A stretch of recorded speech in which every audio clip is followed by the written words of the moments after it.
Сәлем достар, менің каналыма қош келдіңіздер. Бүгін сіздермен фунчоза салатын жасайтын боламыз.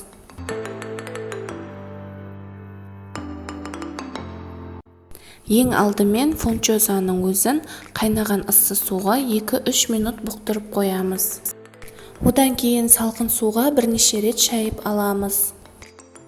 Барлық көкөністерді осылай ұзынша етіп турап аламыз. Егер сіздерде арнайы құрал болса, оны пайдалана берсеңіздер болады.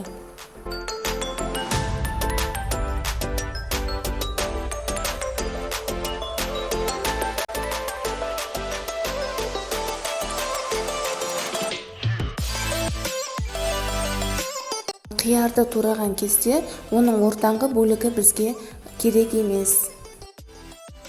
Майдалап туралған сарымсақты одан кейін сәбізді қуырып алып, үстіне соевой соус, тұз қосып, кішкенеден кейін қалған көкөністерді дәл осылай қуырып аламыз да 2-3 минут бұқтырамыз.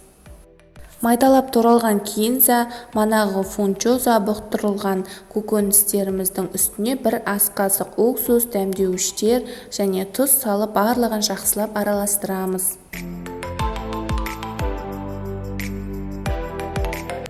Біздің салатымыз дайын, барлықтарыңызға ас болсын.